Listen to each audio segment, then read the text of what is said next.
Monday, June 16th, 2025 Learning and Teaching Committee Meeting here at 5:30. That brings us to item 1 on the agenda, and we've already done 1A, so we're partway through. Let's go to item 1B, citizens' comments. Ms. Hancock. During the public comment period, members of the public body who wish to speak are asked to first state their name and the community in which they reside. Each individual will have up to 3 minutes to address the board on a topic of their choosing. Once the speaker has reached the 3-minute limit, a timer will sound and the speaker will be asked to finish their comment. We ask that all individuals who address the board do so with respect and civility toward others. Please note that personnel matters are sensitive and confidential. We also want to inform our speakers that all regular, special, and committee meetings are live streamed and available for viewing at any time on the district's YouTube channel. Personal information should be considered before making a statement that will be recorded and made public. While the board will not respond to today's public comment during this meeting, we are committed to listening to you to help support our work for the district and on behalf of our students, staff, families, and community members. Thank you. Our first speaker is Lisa Raphael.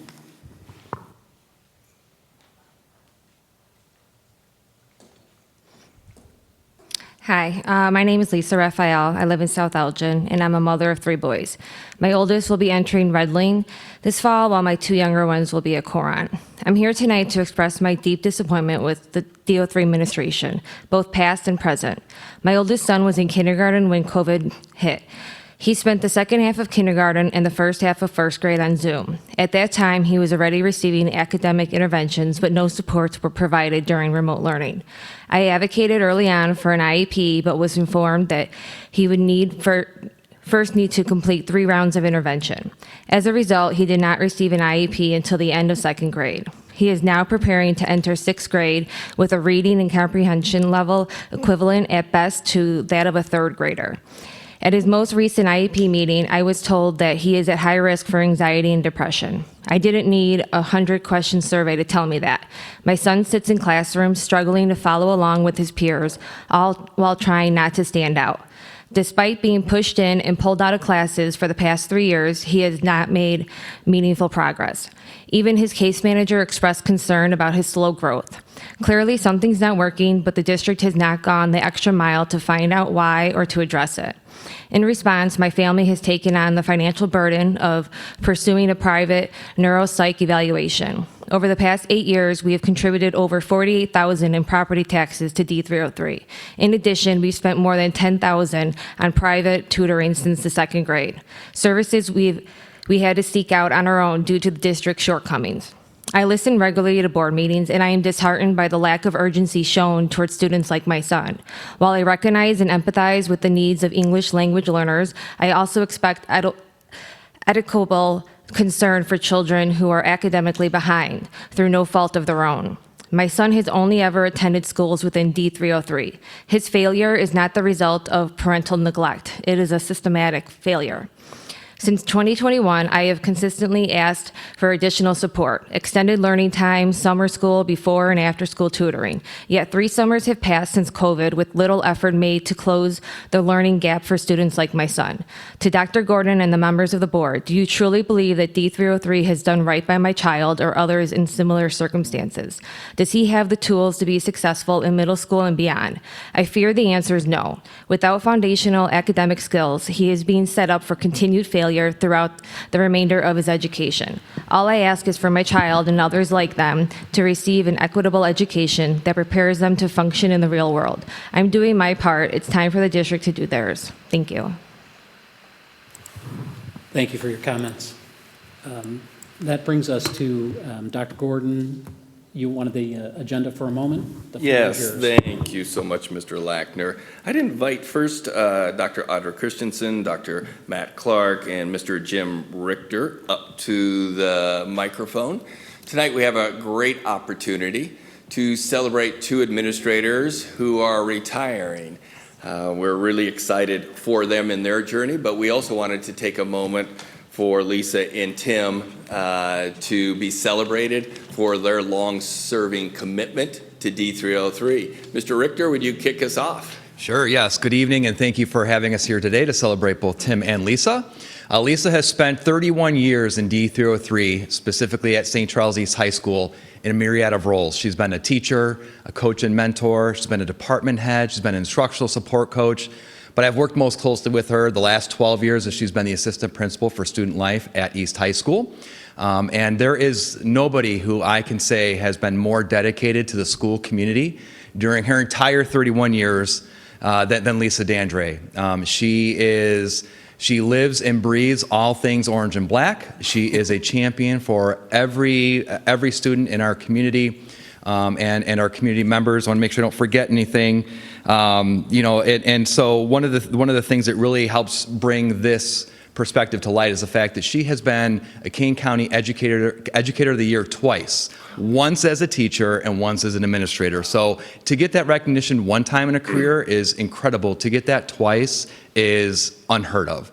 So as she plans to retire here in the next couple of weeks, obviously wish her the best, but just wanted to thank her for her contributions. And one of the most long-standing things that you'll hear from Lisa is her mantra, "You can join a club at East." And so she really believes that every student has a home at St. Charles East High School. Every student has a place where they can take that large high school, make it feel a little smaller to find their people, and that's something that will live on for years to come. So again, thank you, Lisa, for your contributions.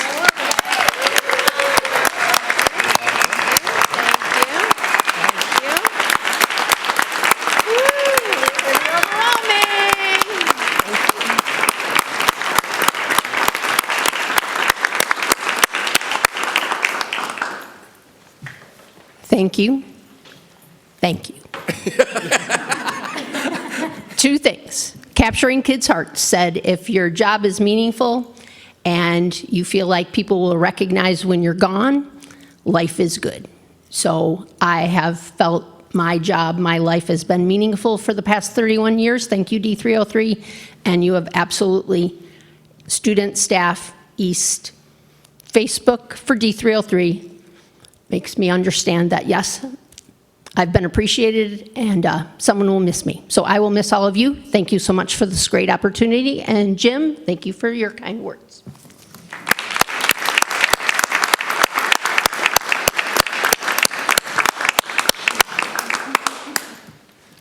Dr. Clark, Dr. Christensen.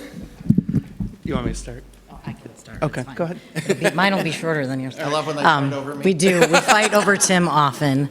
Want to take the opportunity to celebrate the retirement of Tim Leversky. I've known him for the 12 years that he's been a principal here in District 303, both at Thompson and then also at Redling Middle School.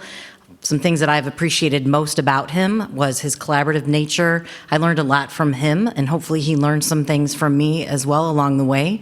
Some of my fondest memories are walking through the halls and the classrooms of Redling Middle School with Tim and watching the students and staff, but specifically students' excitement when they see him in the hall, high five, checking in. He knows students by names. They love that he gives them that attention, and in the classroom, they want to engage with him about what it is that they're learning, what they're doing, so that they can learn what he thinks about that, like his thoughts on those particular content areas or skills or topics, because he does engage, and he always talks about what books he's reading with the students. So just quite a leader. You will be missed, Tim. The last thing Tim said to me before coming up here was, "Don't disappoint me." So, Tim, I'll try not to. So, Tim. This is the 4th or 5th retirement event that I've attended for Tim this spring. He still has 2 weeks to go, so it might not be my last. I've known Tim for just over 2 years now, and it feels like we've known each other a lot longer. I think it's because we're very similar or have similar sense of humor. We like to laugh. But I know it's in big part because of how helpful Tim has been in getting acclimated to the district and coming to 303. Tim's a great listener, empathizer, and mentor. He's been in the position for about 20 years, but is still very enthusiastic about new good ideas. And if you have something to say to him that doesn't make sense or that he doesn't agree with, he asks questions because he truly is curious and not judgmental. So Tim, I hope you thoroughly enjoy the next chapter in retirement from public education. I know your wife will not let you fully retire, but I hope that you're able to relax, travel, and go on those long walks on the beach that you claim everyone else enjoys so much. Thanks for everything, Tim. Thank you.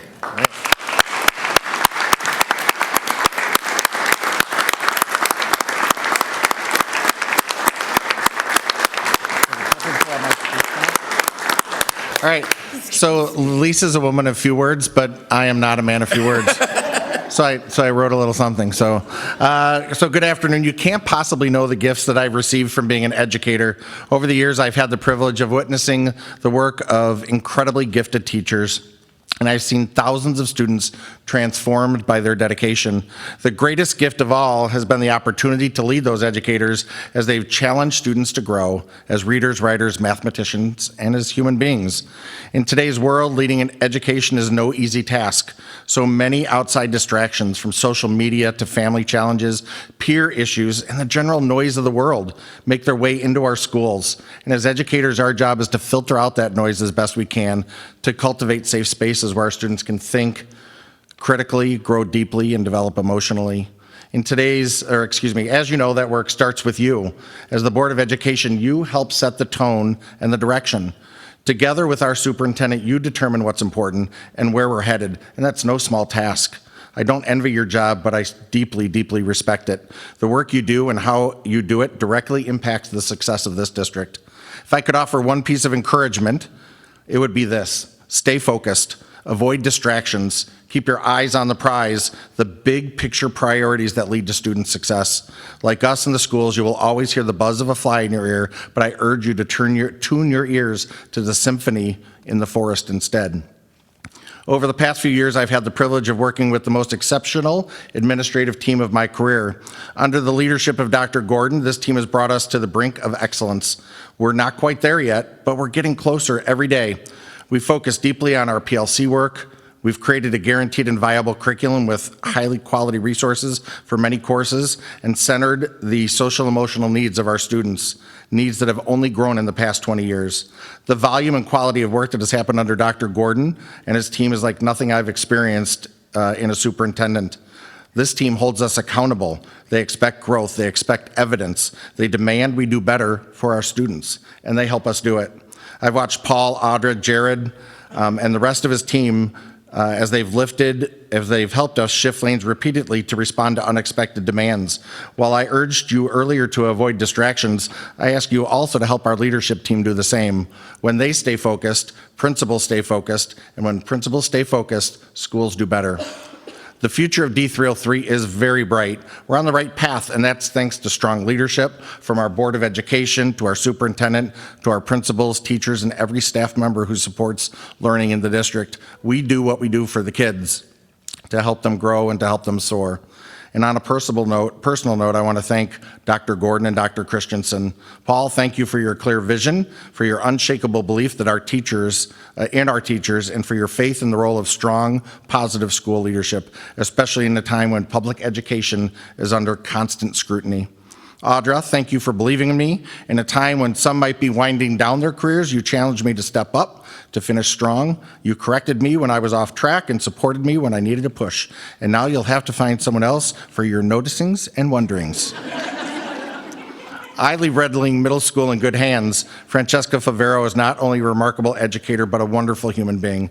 I know she's the right person to take Redling to the next journey. And over at Thompson, well, Matt Clark may be smarter than me, but he's definitely not funnier. But I know he's taking Thompson down the right path, and the middle school educators of D303, there are none better anywhere. Thank you for giving me such a beautiful ending to a great career, and in the immortal words of John Denver, country roads, take me home to the place I belong. West Virginia, Mountain Mama, take me home, country roads. If you know, you know. It's time for me to go home, so D303, do great things for kids. Thank you.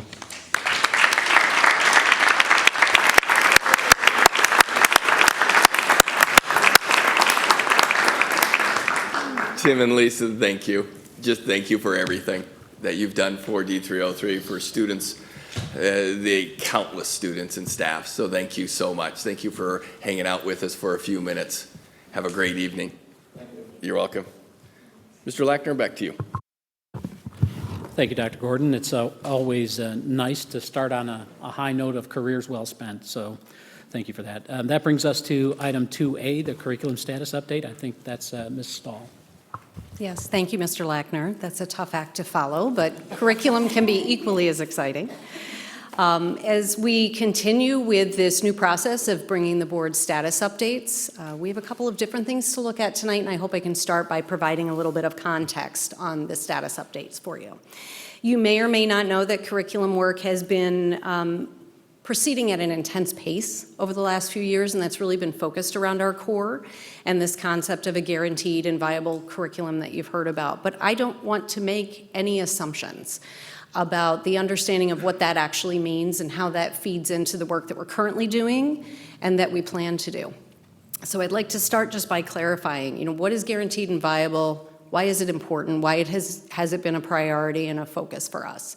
When we think about breaking that apart, a guaranteed curriculum is one where a student who takes a course, a class, or is in a grade level in any of our schools, in any of our classrooms, with any of our teachers, is guaranteed access to that rigorous curriculum. There's a level of consistency with that. It also provides a level of consistency for our educators. Only when we know our core can we then think about how we bring the magic of our instruction to that core and collaborate around that. The viable portion is a little bit different. Viability of curriculum really speaks to, kind of that conversation around we can teach curriculum, but it's really about what the students learn. So no matter what we teach, we have to make sure that it's actually absorbed and brought into those students' lives. So when we consider viability, we're talking about, do we have the right amount of stuff at the right pace over time in the course of a school year in order to make that curriculum viable for the students. And so when we put those together and look at a guaranteed and viable curriculum, we have to consider what the core is, but we also have to consider, are there times where that curriculum and that learning exceeds what we can do, for instance, in a period of time. And that may be a time when a curriculum team has to come together and consider and prioritize. Sometimes that's around new mandates that we have to fit into the curriculum. Sometimes it's around the way students have changed over time, and we need to consider that as well. So I bring that up because the concept of a guaranteed and viable curriculum feeds directly into PLCs and what we refer to as our CAI work, or that curriculum assessment and instruction work. We at L&T, as a staff, as a group of educators, alongside of our classroom teachers, have tried to implement a multi-year process in place that allows our curriculum to not just be quote-unquote adopted and resources to be recommended and approved, but that we actually build in, once we've achieved the guaranteed, the conversation about the viability. What is it looking like from year to year? What adjustments do we need to make? What edits? What revisions? What do we need to consider as we continue to deliver that curriculum? So I bring that up at the beginning today. I'm going to give you a snapshot of one curricular effort going on right now, but also a multi-year look. And what it is really a sneak peek into our dialogue that's happening behind the scenes in administration and with educators as we try to plot out and anticipate what needs may be to really achieve both a guaranteed and viable curriculum over time.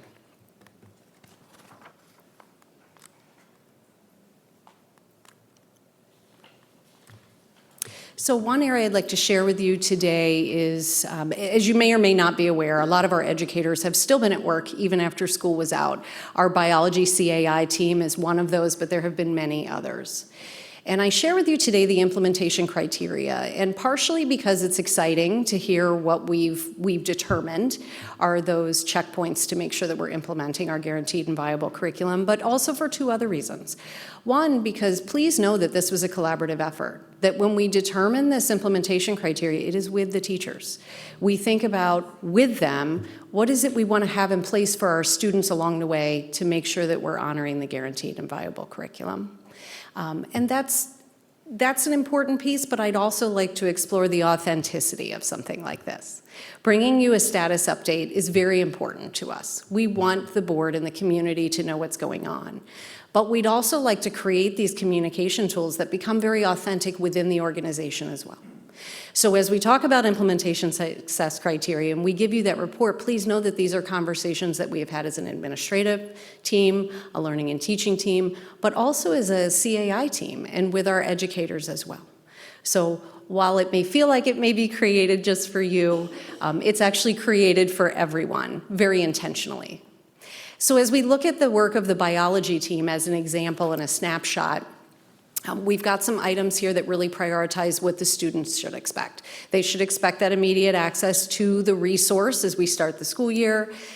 They should expect that predictability around a guaranteed portion of the curriculum where pacing and curriculum alignment are in place with a district scope and sequence, knowing what to anticipate and having that consistency. And they should expect those common district assessments to be coming their way in a really consistent fashion as well. On the educator side, notice that the educators and the team have highlighted professional learning. The concept of unit launches where educators come together, not just to say, here's the resource, go forth and teach chapter 4, but instead to say, let's take a look at the upcoming unit. How will we ensure that we're not just teaching it, but that students will learn? So 100% participation means those teachers who are teaching this biology and honors biology curriculum are coming together in order to sort of have little checkpoints with one another in that learning. One aspect that's a little unique is a focus on an instructional concept or tool that the team felt was important. So the concept of modeling within our science curriculum, within a lot of curriculum, but within science curriculum is really kind of a concept that cuts across a lot of veins within all of our science curricula, not just biology. And modeling doesn't just mean engineering. I mean, we can model cellular respiration and photosynthesis. We can model lots of things. But one thing that the educators committed to was making, using, and focusing on the revision of models in order to ramp up that cognitive engagement and the deep level of learning with the science concepts within the biology curriculum. Another aspect that's a little unique is the commitment to understanding that we've made a sort of a little transition from SAT to ACT, and we need to support that within our curricular work. We are lucky that we have rigorous curriculum, that we have a board that's supportive of our high-quality instructional material adoptions, but alongside that, we have to also adapt to those accountability measures that change. So while we teach those science concepts, the team is also building in opportunities to expose students, at least quarterly or within every unit, to those ACT science type questions. So it's not a matter of the content as much as, yes, the content's there, but what does it look like when I sit for an ACT test and I'm asked to share this type of learning and demonstrate what I know?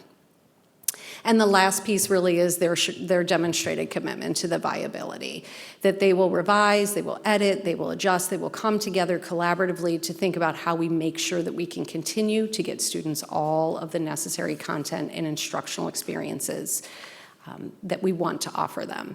And part of that commitment was around student work, taking a look at the student work that's produced as well.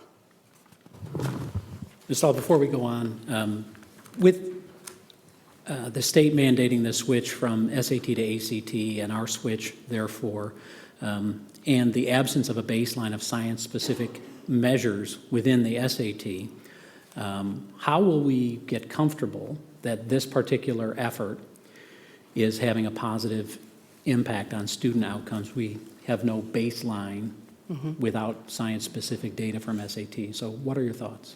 Absolutely. So you are absolutely right that we are switching to a high-stakes assessment that has a pretty significant science portion. There are a few things right off the bat. We did give ACT this year. We will have some information about our student performance relative to that. On top of it, we've used some supplemental resources. For instance, when we gave Horizon last year, we have practice science questions that are available through Horizon that we're able to bring into the curriculum as well.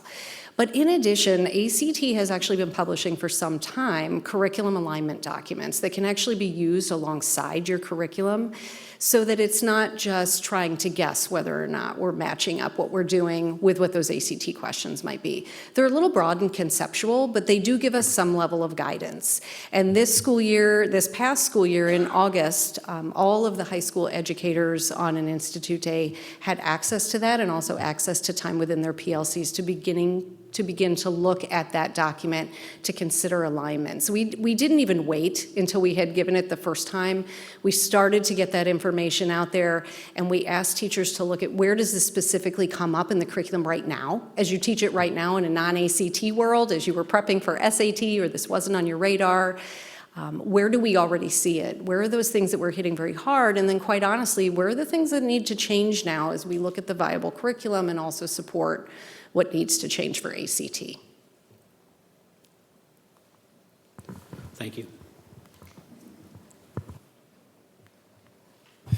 One quick additional question before you move on. So with this framework, when is it that we anticipate completion of each of these steps? Yeah, so you'll see, for instance, at the beginning, the access to the resource happens right in the first week of school. The maintaining pacing to the curriculum alignment and the scope and sequence that we have as a district will happen all year long. So as we come together for the unit launches, we'll be monitoring that. And it's not so much hitting the time frame that we set when we started this, it's hitting the time frame that we collaboratively decide needs to evolve throughout the year. So we'll know at the end of the year, but we will also know along the way whether or not we are all in sync. Because we have that regular professional learning together as a larger CAI team, it's easy for somebody to say, here's where I am versus here's where you are. Common district assessments are the same thing. We'll be giving those throughout the year, so we'll be able to share an update as to how we're doing and how we're progressing, and then really look at it at the end of the year to determine if we hit that target. Most of these things happen throughout the year and without regularly multiple years during the CAI process even. So we'll continue to give updates, but many of them will be check-ins along the way with some finality at the end of the year. Can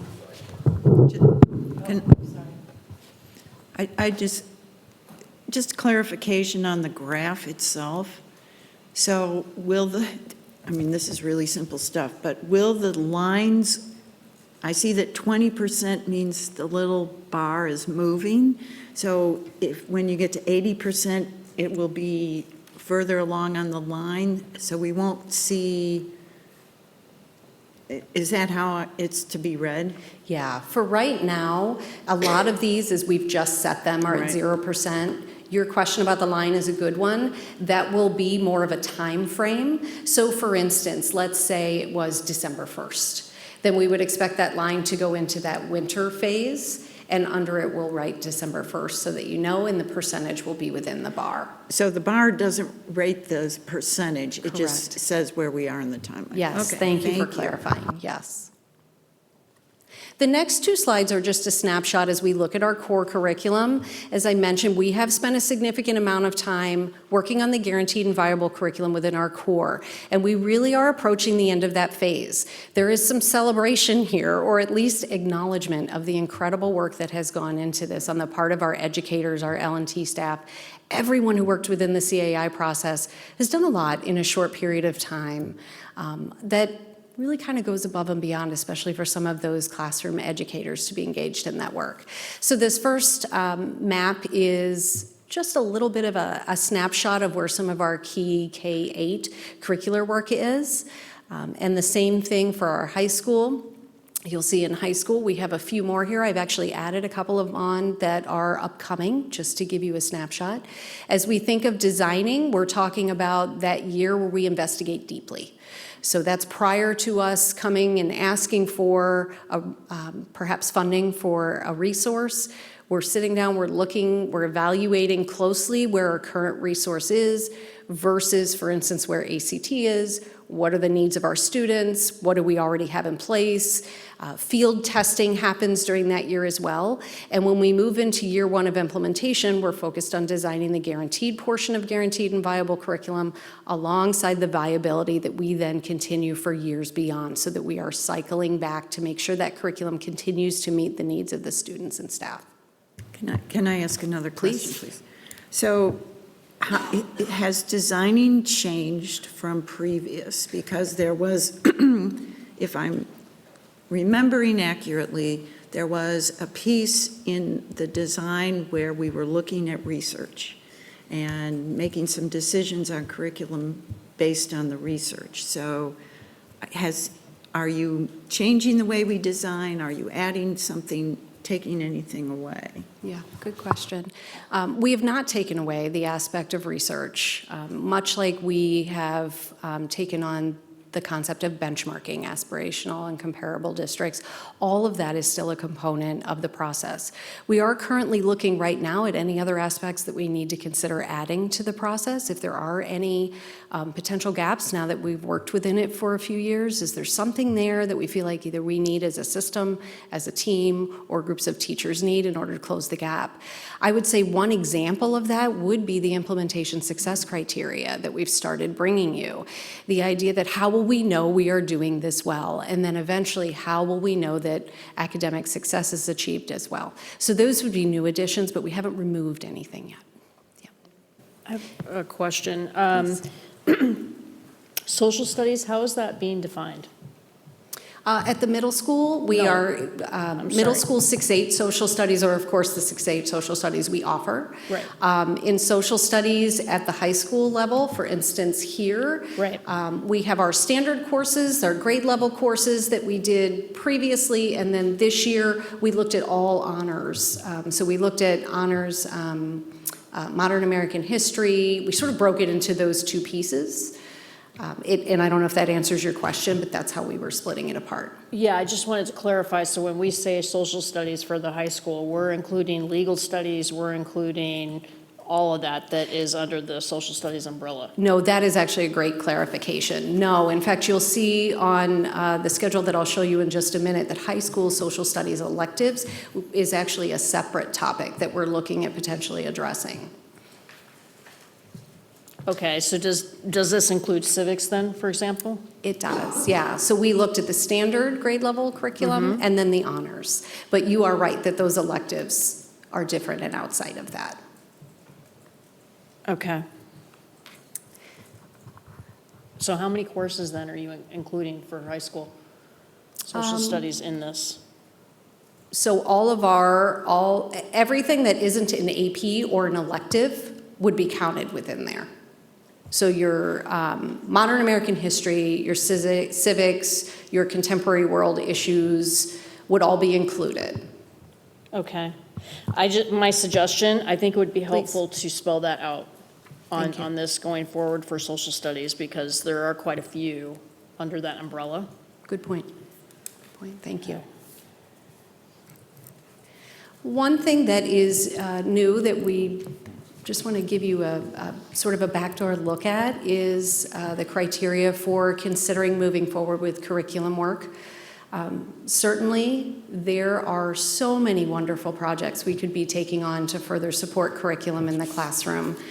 There is never a lack of work to do, but there's also a capacity and cost considerations or time considerations. The capacity of our teachers is very important. Sometimes we're looking at cohorts of students that may be experiencing multiple adoptions. So there are lots of considerations, but on top of those, as a learning and teaching team, we're also considering this criteria. And we want to think carefully about whether or not we're looking at taking on a curriculum project that speaks directly to a board goal. We know that board goals and district objectives drive a lot of our work and should drive a lot of our work, as it's clearly something that we're looking to either improve or enhance. We also consider whether or not it directly addresses an action item within the student achievement report. So if it's noted there, then it's incumbent upon us to look for ways to address that. And if that aligns with curriculum work, we want to offer that as soon as possible. Addressing a change to mandates may be a piece, as you saw with the health curriculum, but also a change to accountability measures. So as we continue to do that work to align, for instance, with ACT at the high school, we may find that there's another area in science, for instance, that we need to reconsider the way in which we're delivering curriculum or the way in which we pace that work. And finally, deeming it a compelling need. There are also compelling needs that come up within our schools, in our district, in our classrooms that we may need to support as a learning and teaching team through our curriculum work. When we think about a way we could possibly communicate this in the future, this table allows us to perhaps allow a visual for your consideration. And this is, again, a peek behind the curtain. This is very much a work in progress. As I hope these status updates will be, that we can continue to come back and let you know what's progressed since the last time. As you look at this table, the top row that says resource adoption recommendation. That row are things that as we sit right now, we anticipate bringing forward to the board in the appropriate year. So you can see that next school year, we do anticipate bringing forth an Algebra 2, Honors Algebra 2 curricular resource recommendation. For the following year, we anticipate geometry and honors geometry and high school English 12 as well. For sure, based on the fact that those tightly align to accountability changes with the ACT, they're also deemed compelling, and high school English 12 is spoken to in the SAR. We know that those are pieces that you can anticipate seeing. That Algebra 2 work is already underway. To be totally transparent with you, we are even hopeful that if that work is swift and efficient, that potentially we can accelerate the work within the geometry and potentially bring that to you even sooner. That team has been incredibly efficient around some of their high school math work. That next row, we named potential renewal of resource. This really speaks to approximately every 6 years, we will have resources that are just up for financial renewal. We've had a 6-year contract. It makes sense as a logical time to stop and take stock in what we're currently paying to use to decide if we need to make adjustments. And once again, here we would apply those 4 criteria. Is there something within that area we need to consider from a board goal perspective, from an SAR perspective, from an accountability or mandate perspective, or is there something compelling that we would consider at that time? But that particular row is driven by the fact that we know as we look down the next 6 years that it is an appropriate time to look based on when those renewals occur.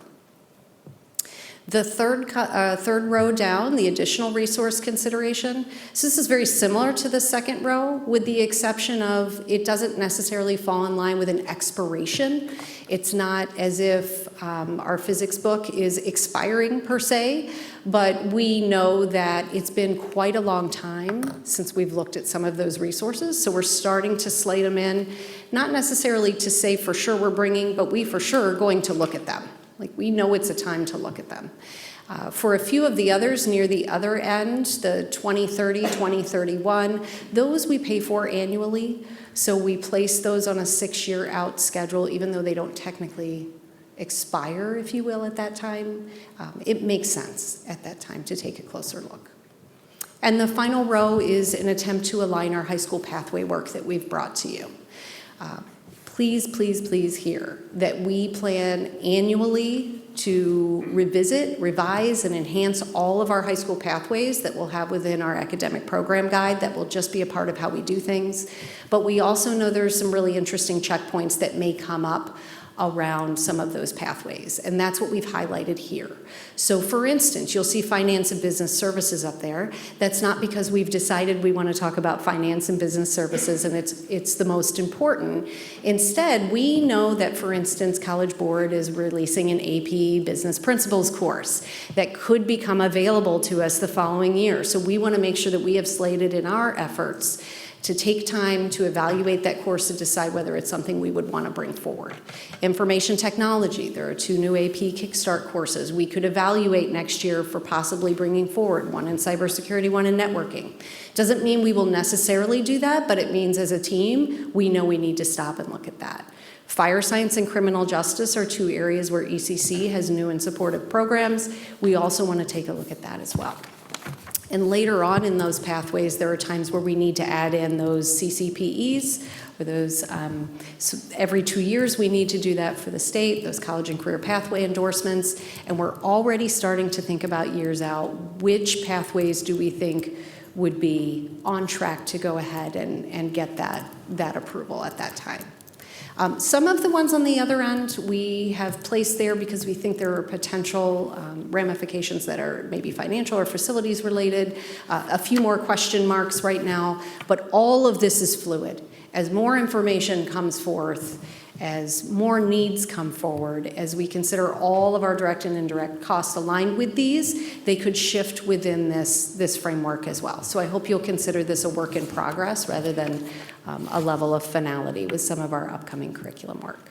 Sure. A couple of kind of structural questions. If I look at the column that's school year 26, there's a lot of potential work in the bottom rows and some quote-unquote committed work at the top. You talked earlier about the capacity for students to take on change, meaning if there's a cohort of students who have experienced a lot of change, maybe it's a place where we want to avoid forcing them through additional change. You talked about the capacity for teachers to adopt new and different things and the impact that has on their efficacy in the classroom in the short run versus the long run. You talked a little bit about dollars. And so let me ask a couple of questions both about efficacy and dollars. Just in column 1, is it appropriate for the board to consider the things in column 1 as well represented in the budget planning process for the coming school year and for school year 27? Yes and no. Yes, in that we have an estimate of what that capacity could be. For instance, if you look at everything in column 1, we would potentially be looking between 1.25 and 2 million if we were to do everything under the sun, perhaps. But we know realistically we have to prioritize those resources. Okay.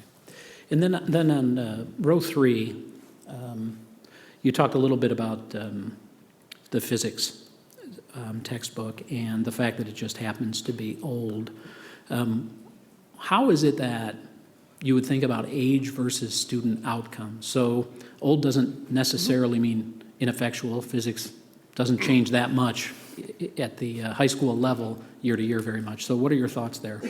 Yeah, great question. That conversation about the physics and the physical science actually originated with educators. And once again, I would agree with you in that physics and the textbook itself doesn't necessarily dictate having to adopt a new resource. What we do want to make sure of is if there is an accountability measure, for instance, that aligns to that we do consider if we're going to take a look anyway, because educators have asked us to look at that we also consider those 4 criteria alongside of that. So we have committed to taking a look at that for the upcoming year, the determination about whether or not we move forward. What does that current physics resource give us? Perhaps it gives us what we need, and where the focus ends up falling is more on instructional support that we can give students. It may not always be that we need to purchase something in order to support the work that needs to be done. Yeah, I guess what I was trying to get to is that in the discussion about biology, we talked specifically about ACT introducing a new range of potential measures of success. And when we think about things like physics, there are within-year student success measures that we talk about in terms of enrollment in the course or student grades coming out of the course. But are there other outcome measures for students' experience in that course that we ought to be monitoring in order to determine whether or not, the physics, and I'm just picking that one out of any in that row, should be on the list or shouldn't be on that list? I see the criteria that you have on slide 5. The question is just, how would you know, other than or in addition to educators saying, hey, we have a hypothesis that we could do better here? Yeah, fair. I think with something like the physics and anything that's going to situate itself prior to that ACT, that's going to be a key conversation point. Because as we get more information and dig deeper as to what that expectation is for students, it's not so much about making sure they get the score as much as making sure that they have the opportunity to get the score, that we have aligned that well. It's really important to us, and I think it's been really important to the departments too. So when you ask about that criteria for determining, I hear one of the things you may be saying is, how do we deem that a compelling need, right? As you get to that 4th criteria, what makes it a compelling need? I think one layer to that that is unique and that we've spoken about is taking actual time for these that are not quite elevated to moving forward to actually do an in-depth study of what that means. And creating a process that's sort of pre-CAI to say, what is it here that is key concepts that come up on ACT? What is it that our educators are saying about the viability of this particular resource? And in some cases, around the core, we are talking about guaranteed. Certainly within biology, they spoke quite a bit about that as well. So if we feel like the compelling need is around having a guaranteed and viable curriculum for students who step into that course, then that may elevate it as a compelling need so that we're sure we're getting students and teachers what they need. Thank you. I really hope this allows us to continue to have a dialogue and provide you with some really meaningful updates along the way in curriculum. Can I interject with a question Sure. more geared towards the high school pathway row where you have anticipated CCPE? How are you determining the order in which we're going to put the resources, time, energy into this college and career pathway endorsement? Yes, yeah, great question. A couple of things. First, as I mentioned, please know that we are developing all of the pathways. When we talk about the CCPE, we're talking about meeting that obligation of every 2 years, highlighting a pathway in a very specific way. So what we've done and what we've tried to do with all of the pathways is instead of trying to recreate every course, instead of trying to create courses that don't already exist, we are trying to align the really good courses that we already have, some in the core and some in the elective area, that could be packaged so as to speak to those particular pathways. And one of the reasons that we've highlighted a few, although I think several could be CCPEs, they are already on the pathway to getting some of that work-based component that's necessary within the CCPEs. But truly, it could change. We could have more, and that would be wonderful as well. But all of our pathways are going to be robust, not just the ones that we end up sending off to get that CCPE approval. Yeah, thank you.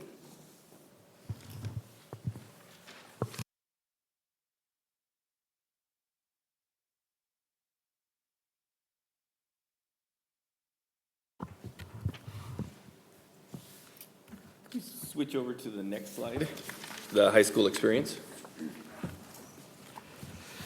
Dr. Christensen, I think the floor is yours. Thank you very much. Very excited to bring back the high school experience in an update form. We have 3 different teams that will be speaking this evening that will be updating the board regarding the work that they've completed since the April 21st presentation that they also shared.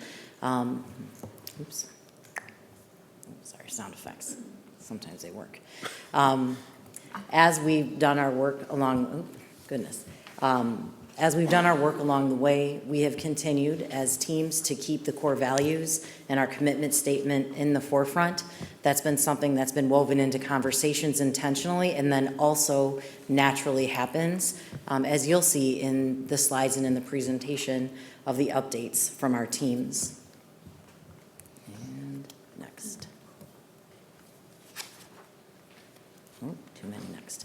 As far as our strategic priorities, again, at the forefront of all that we do, and similar to last time, each of the teams will be sharing which of these priorities they feel align best or most with the work that they've been doing, but certainly all of the priorities are something that our teams have all been committed to along the way. This is a familiar graphic and one that we continue to use that represents the high school experience. This evening we'll be bringing updates from the academic program guide, college and career planning, as well as time usage, and really leaning into the questions that guide the work of each of the teams. This evening, Yvette will begin talking about the academic program guide, or APG, followed by presentations from 2 different teams, our college and career planning team as well as our secondary time usage team. Each of these teams has worked throughout the school year, as you know, and since April 21st, they have come to a conclusion with the work that was on their charge statement and their scope, and so they're eager and proud to come this evening to share those updates with you. In addition to the individuals that are listed here, We also have 27 additional individuals across all of our middle and high schools that also engaged in this work. Would like to take a moment specifically to thank the individuals that are listed on the screen who have not only done amazing work throughout the course of the school year, they've brought challenging questions, they've been able to build perspective with one another and complete difficult, challenging tasks. They also have taken the opportunity to present at the April 21st meeting and are here to join us this evening. And have been preparing for this opportunity as well. So I want to make sure that we recognize and thank them for the work that they will be sharing with you.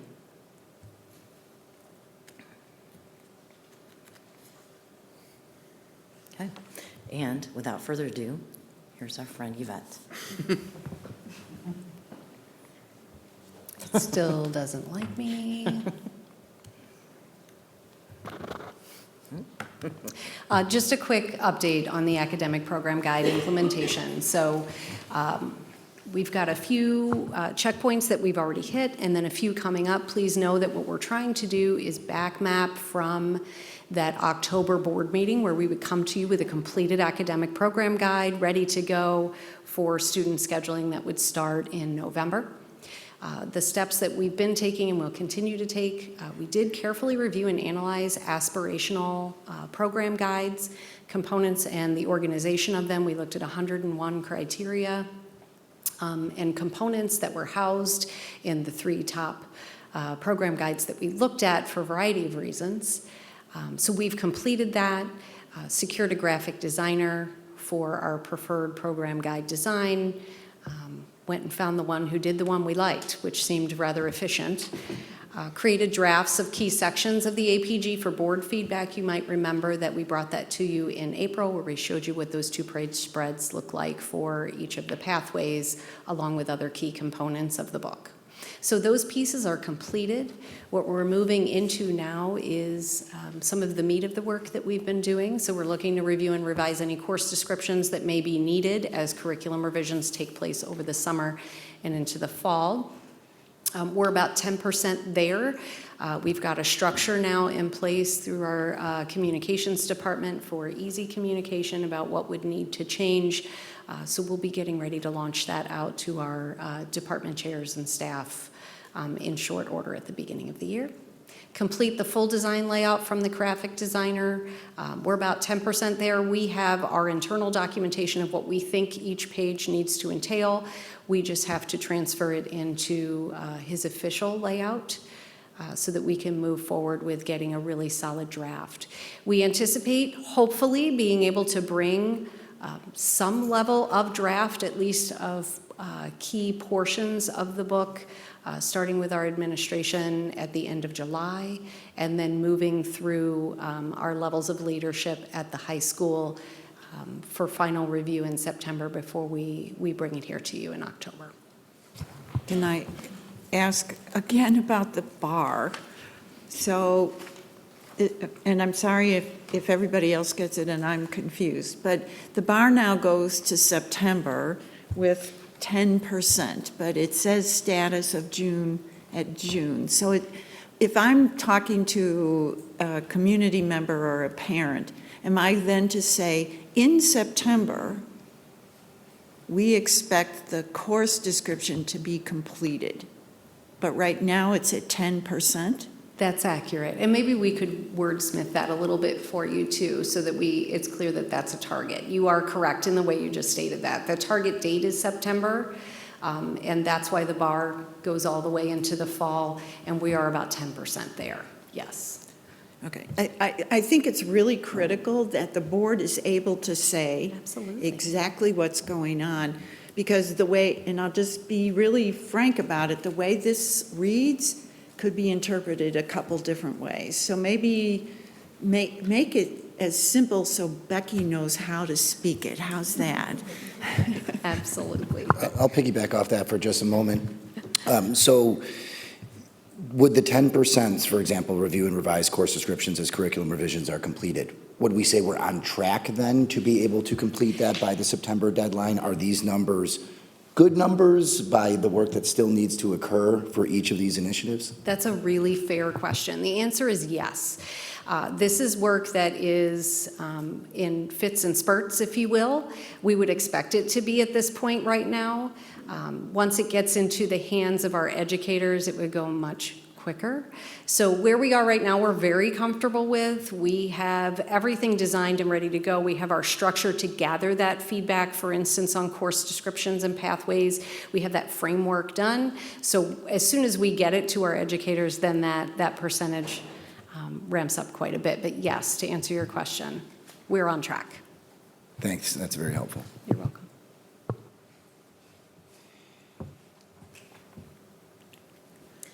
At this time, I would like to invite up our college and career planning team. And as they come up, I would like to call your attention, remind that you do have a document. It's a 2-page front and back, actually, just front and back document that has supplemental materials that are also on a slide, but for ease in your consumption of that, which is the outward-facing document that will be discussed in future slides. And before we get started, if I could ask Aubrey to please lead us off in introductions. Sure thing. Aubrey Schuett, Director of Student Services. Dr. Monica Bailey, Associate Director of High School Curriculum. Katie Gomez, Assistant Principal for College and Career Readiness at St. Charles North. Matt Gill, Assistant Principal for College and Career Readiness at St. Charles East. Stephanie O'Donnell, School Counselor at North. Matt Clark, Principal, Thompson Middle School.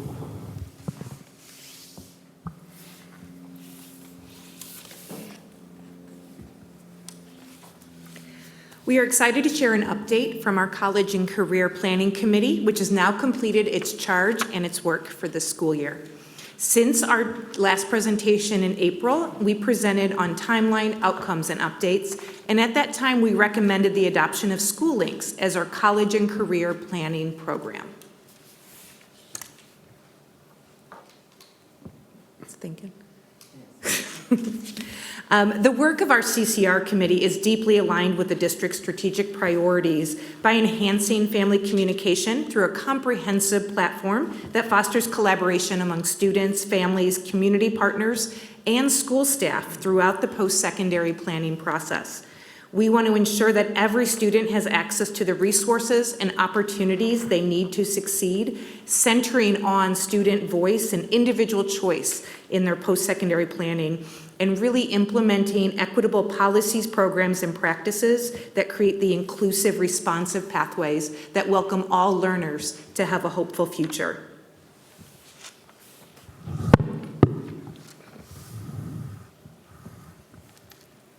The CCR committee represents a collaborative team that includes middle and high school teachers, school counselors, and administrators from all secondary campuses. We want to take a moment to express our gratitude to the entire team and to the many staff members who provided valuable feedback throughout the process to help shape and guide this work. This dedicated group of educators and staff met regularly from October to May to build a comprehensive and forward-thinking framework supporting our students' post-secondary successes. Each activity aligned directly to the CCR committee outcomes. We are excited about the foundation that has been built and look forward to continued collaboration as we support every student in preparing for life after high school. Tonight, we'll share with you information related to the middle school and high school PACE frameworks and the implementation plan to include a plan for staff professional learning as well as communication.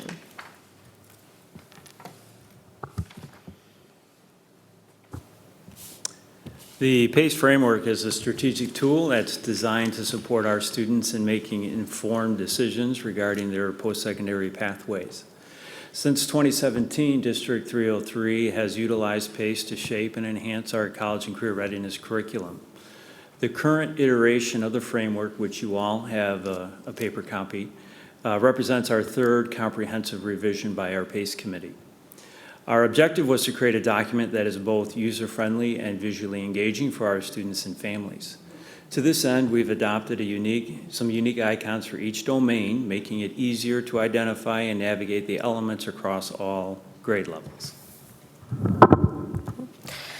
For students in grades 9 through 12, the PACE framework is organized around 3 core domains. The first is the career exploration and development domain, symbolized by a magnifying glass. Second is our post-secondary education exploration and selection domain, represented by a neoclassical post-secondary institution. And lastly is our financial aid and literacy domain, denoted by a money bag icon. In 9th and 10th grades, the focus is on exploring and developing awareness of post-secondary and career options. By the 11th grade, students begin engaging in concrete steps toward preparing for their future plans. In 12th grade, the emphasis shifts to implementing those plans with a heightened focus on financial aid and literacy, as this aligns with critical decision-making timelines. Below that, you can see that there are grade-specific expectations. You're going to find below the grade-specific expectations a section titled College and Career Awareness, Explore All 4 years. This is a checklist that highlights a range of opportunities available throughout high school. These experiences are designed to encourage early engagement and ongoing preparation for post-secondary success. In addition, several college and career readiness events are listed to help students and families connect with our CCR teams and take advantage of meaningful supports aligned to their goals. Middle school is a critical time for students to explore who they are and what they hope to become. Our goal as middle school educators on this committee is to provide meaningful exposure to a wide range of careers and help students connect those options to their strengths and interests. To guide this work, the CCR middle school representatives reviewed the PACE framework and studied exemplars from middle schools in other districts to develop our approach, which focuses on helping students identify their strengths and interests, exposing them to diverse careers and post-secondary pathways, and collaborating with the high schools to ensure students are selecting courses that align with their evolving career goals.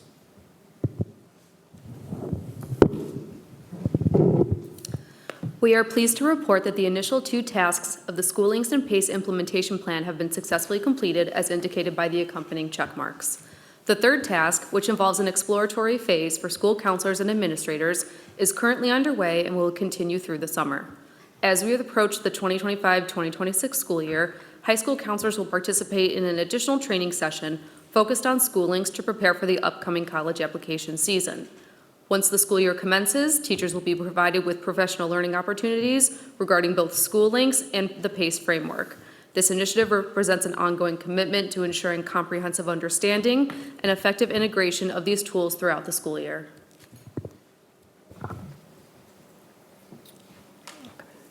On May 30th, students and families were notified through our respective school newsletters, the CCR Update, Compass Connection, and the Friday Forecast, of the district's adoption of the new School Links CCR platform. The accompanying Gantt chart details the next steps of our student and family engagement plan. On June 17th, District 303 will post our PACE documents to the district website. The day after our in-person counselor training on August 5th, District 303 will activate School Links access for our 12th grade students and our AVID students. In September, we are planning a special schedule for the remaining students to activate their accounts.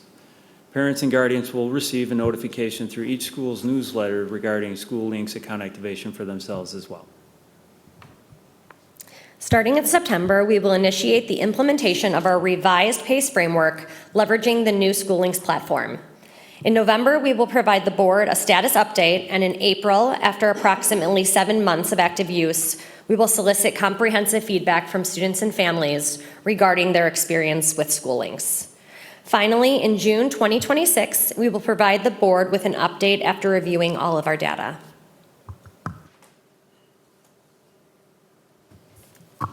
At this point, we are curious to hear of the insights that you have in regard to this work and our implementation plan moving forward. I have a question to start.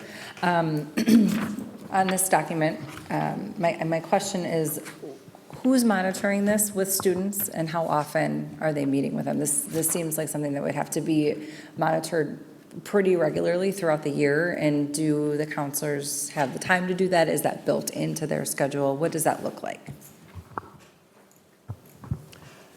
Well, a number of the items on there will be counselor-driven, but the Schoolings platform is also, one of the reasons why we adopted it is that it allows students to kind of work through some of this curriculum at their pace. So some of this is us assigning them activities in Schoolings, and then we could see that they've completed those activities.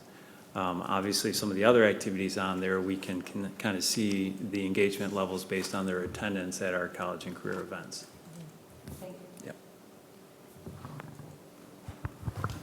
So I have I'm sorry. How does it connect to HAC? And maybe I should have asked that a long time ago. But knowing that ninth graders are coming in, that's going to be new. Sixth graders are coming in, and that's going to be new. And I know they'll get acclimated later. But how does it connect with HAC? If I'm a new parent to this system, will I know where to look? Does it connect easily? Am I asking the question so it makes sense? Remember, though, HAC is going away. So the HAC is gone? Not, well, This is, well, in a year, Schoolings is okay. synced to eSchool, so there's a nightly sync with Schooling, so they're connected. Okay. And my apologies for not understanding.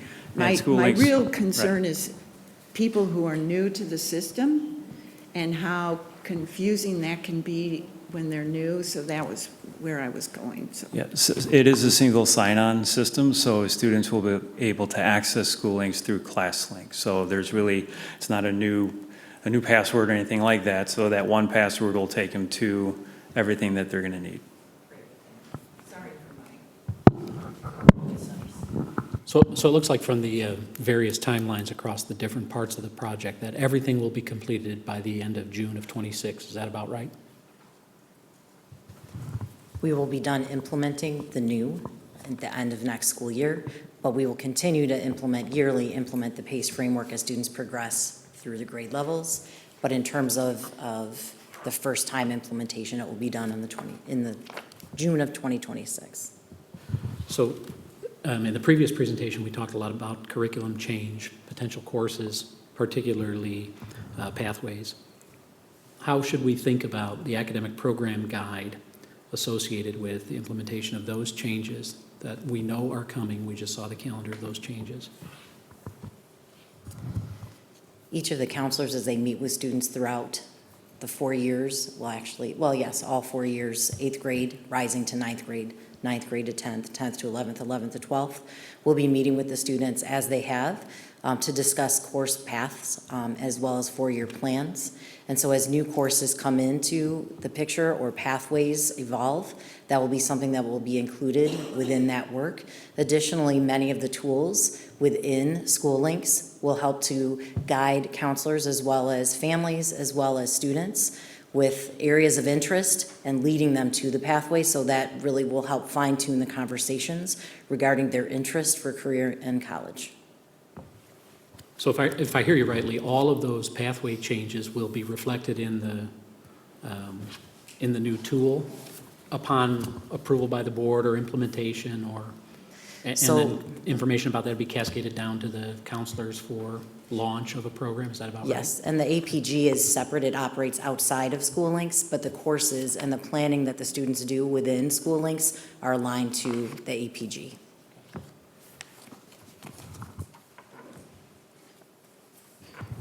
I have a quick question regarding how, I believe you said this would be counselor-driven, which I think is great because individual conversations with these students. How will we monitor, and maybe this isn't even the appropriate language, like percent completion for each year, right? By 6th grade, we want to see this completed. By 7th grade, this completed. Incidentally, I think it's great that that we're operating under the relationship between the middle schools and having them prepared to go on to high school.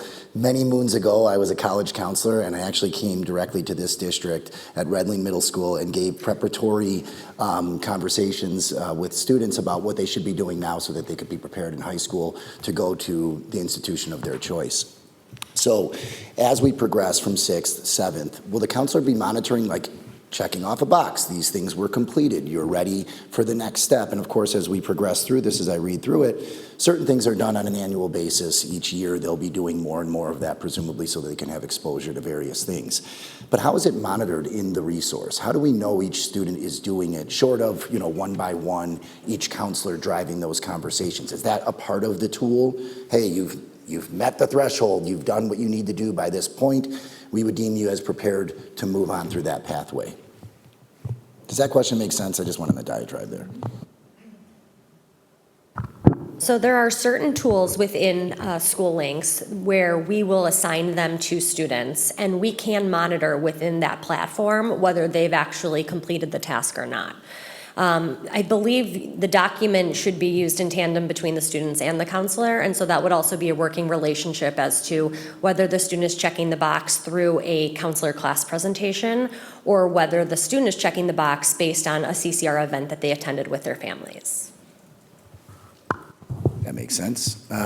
The other question that I had is, my assumption would be that the tool has the ability to embed very firm deadlines, right? If a student wants to go to a highly selective institution, here's when that would need to be done by. Or if they have some other career aspiration where they need to complete something before they're done with high school. Does the tool have the ability to embed those deadlines within it? Is that something the counselor and the family and certainly the student would be privy to?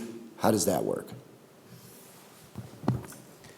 Well, on a yearly basis, about 60 to 65% of our students will have already completed a college application by the early application deadline in November.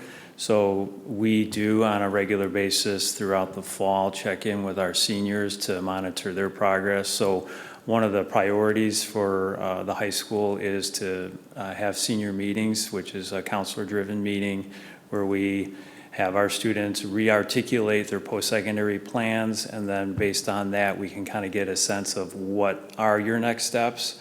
And then we have post-secondary workshops on a weekly basis where our students can access our counselors, and we can check in with them, they can check in with us to see where their progress is for their post-secondary plans.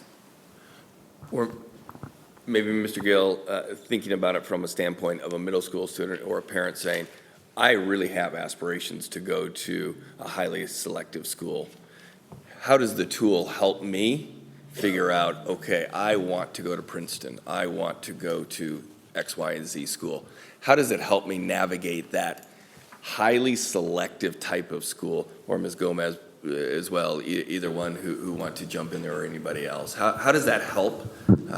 Or is that really a counselor conversation early on at our middle schools as well? Where does that conversation lie? And then how does the tool support that type of conversation? Well, School Links is exactly that. It's a tool. So it's a resource for them to see specifically. I think most of our students the best thing they can look at is a scattergram to see, like, is this realistic goal for me or not? Am I in the ballpark? Is this a reach for me, or is this a reasonable college selection for me? And then obviously based on that, we can make our approach as to how we go about navigating that application process. So the scattergram tool is something that we've used in the past, and School Links has a very robust tool for scattergrams and for their college search. So we anticipate continuing using that. Well, one of many tools inside of School Links, but the scattergram would be the kind of a nice tool to check to see if this is a realistic goal for me, or if is this a reach, or is this a safe school, what have you. Okay, thank you. Mrs. O'Donnell, same to you. At the middle school level, Dr. Clark as well, how does that conversation occur at the middle school? Because that's when students really need to be thinking about that. If I am thinking about a selective school, I need to start taking some courses in middle school that are going to put me on that pathway. Dr. Clark? So when we get students on School Links when they're in middle school, again, the focus is to provide them exposure and then support them as they navigate and research some of the schools that are all the schools that are on the platform, and helping them work backwards as they move towards the high school and work with their counselor at the high school, so they're not going in not having thought about it, not being exposed to that prior to being in high school. So the goal really at the middle school being exposure and then supporting them as they make that transition to high school.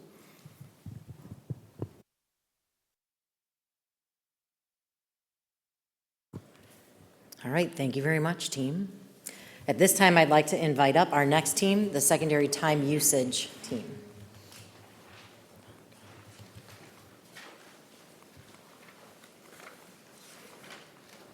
And working to advance the slide.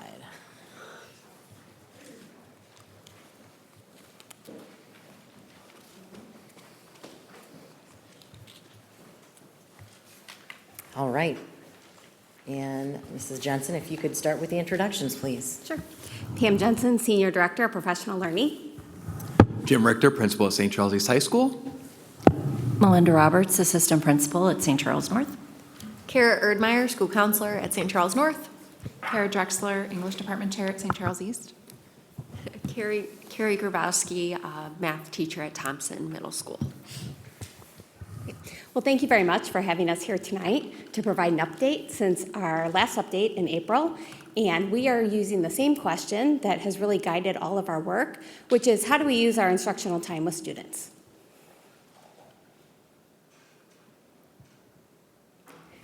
As we think about the strategic priorities, we have highlighted the ones that we have really leaned into while we've been doing this work. As you see our recommendations throughout this presentation, you will most likely see evidence of those priorities.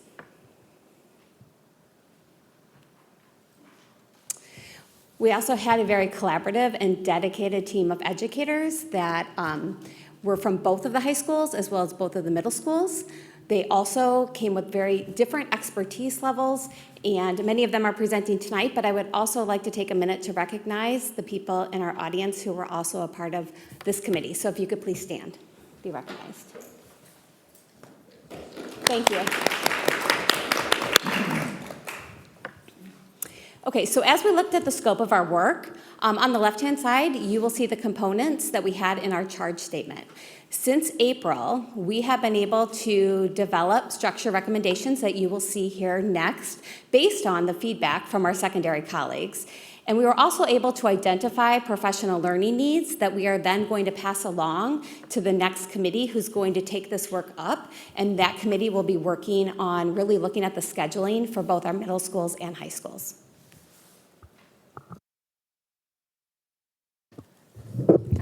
Got to get used to this. Sorry about it.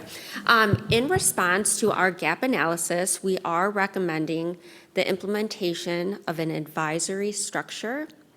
This structure would include a developmentally differentiated curriculum designed to address the social, emotional, and academic skills needed of our students at each grade level.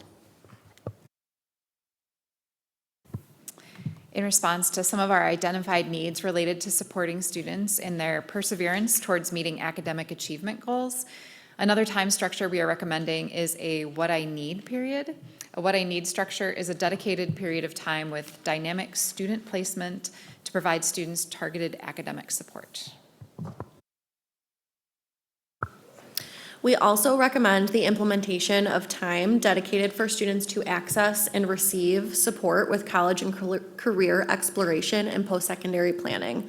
This recommendation aligns perfectly with the implementation of the PACE framework, which emphasizes the importance of robust college and career preparation and exploration.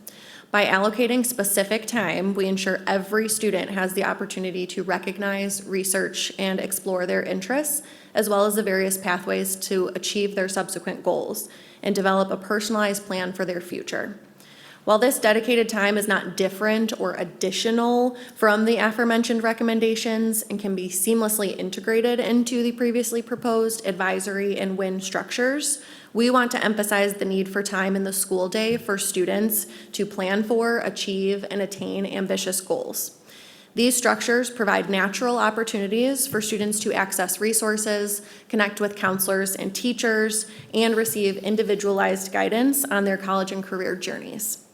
Ultimately, providing dedicated time for post-secondary planning is a crucial step in preparing our students for success beyond high school.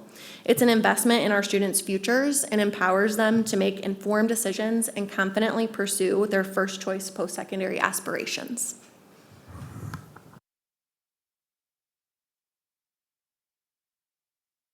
The committee also identified 3 educator center gaps. These gaps focused on the professional development and time required for our educators to support the academic needs of our students, the social emotional needs of our students, and the use of data to meet the needs of individual students. Within all of these areas, PLCs, professional development regarding SEL skills, and professional development regarding the use of student data. The work will be accomplished through working with our principals within our existing school improvement structures, our existing PLC processes, and the next scheduling committee's work. So as Melinda mentioned, the next steps in our process will be to identify a new committee who will take the recommendations from our team and move that work forward. Once staff returns in August, they will be invited to express interest in that committee, whose purpose will be to research, identify, and plan for the implementation of school schedules for the middle and high schools. This will be in support of and a continuation of the Secondary Schools Time Usage Committee work focused on alignment with students' academic needs and post-secondary goals. Listed on this slide is a draft charge statement for that committee's work. That committee's schedule recommendation will come back to the Board of Education in June of 2026, and quarterly updates will be provided to the board during the 25-26 school year.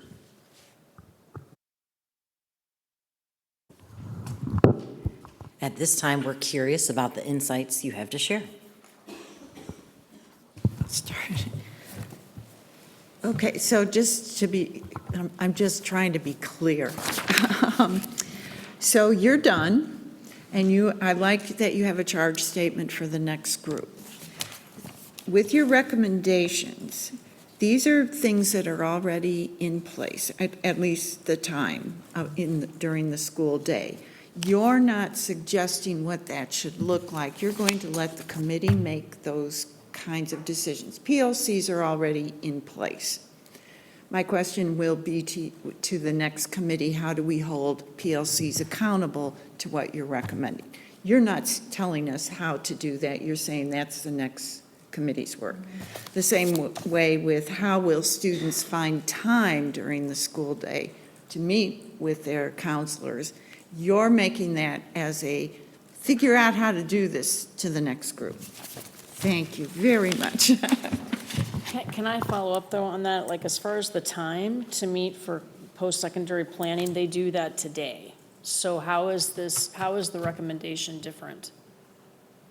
I guess that's where I'm lost. Like, we even heard earlier, right? The seniors, for example, they meet already with the counselors to go over their plans, et cetera. So I'm trying to connect the dots on under the achievement one. What is this? Is this additional time? It might be, or it might be something that is worked into the advisory or the what I need period. So in terms of like how it happens right now, we struggle.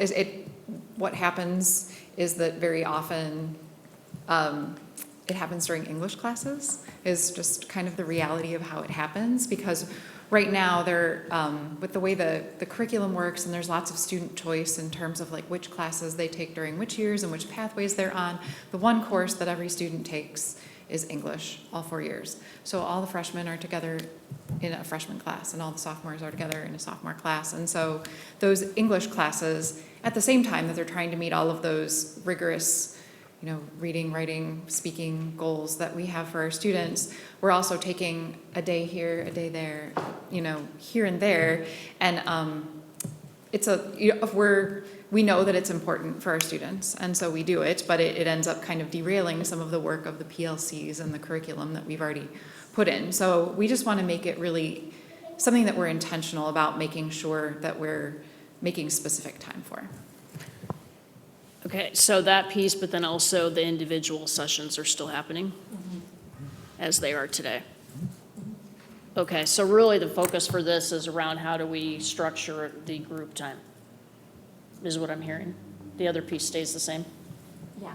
Yeah, it could be. I think one of the things that we're recognizing is that the depth of these conversations really need to be a little bit more deep. Yeah. And so, rather than us finding the ways to sort of go through the process and say, check, we did these things, we really want to do them, more effectively, more deeply. And some of that can come through more of a classroom-based lesson from a college and career person, or sometimes those are going to be more tailored towards an individual conversation with students, and just protecting that time in the school day, the structure of our school day, to be able to engage in those conversations either collectively or individually more effectively is something that I think would benefit all of our students as well.